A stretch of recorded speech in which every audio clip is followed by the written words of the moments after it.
Hi, I'm Deborah Jones with this month's Technically Speaking companion video for Stitches magazine. This month we're talking about embroidery over Mylar. Mylar is a metallic foil tissue that can be purchased in many different colors. And you can even use an old balloon. You know, the kind that come with helium inside and they have that metallic material. But you can usually only get the balloons in silver.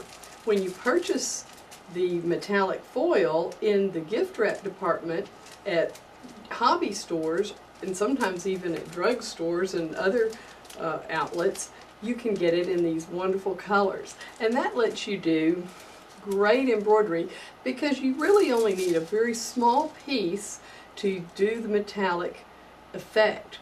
It can be quite effective on things like fish and even other animals that you wouldn't think would lend themselves to this technique. I did an Arabian horse head in white over this opalescent white Mylar, and it looked fantastic. So this is an effect that looks a bit like you embroidered with metallic thread, but it's really a metallic foil underneath the embroidery with the density opened up enough to let you see the Mylar peeking through.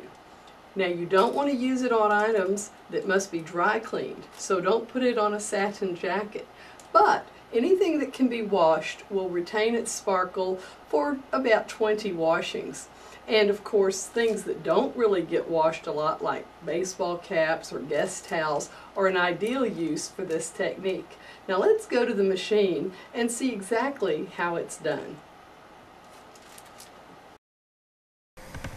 I have already embroidered the portion of the design that stitches before the Mylar portion.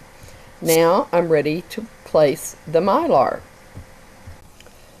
The Mylar is tacked down with a series of running stitches to hold it in place. Later it will be covered by a open density fill.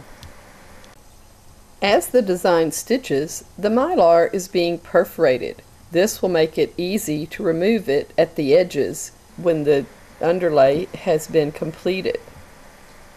Now that the base fill has been applied, we're ready to remove the Mylar. Notice that it tears easily, and any small bits can be removed with a small pair of scissors or tweezers. Next, an open density fill stitches on top of the underlay. The stitches are placed widely enough apart so that the Mylar will show through on the completed embroidery. Even though this design has only a running stitch border rather than a satin stitch border, the edge will still have a clean finish because the Mylar tears away so cleanly. And that's all there is to it. Our towel is ready to hang, and doesn't it look like it might have been embroidered with metallic thread? But you and I know it wasn't. It was done using the Mylar technique.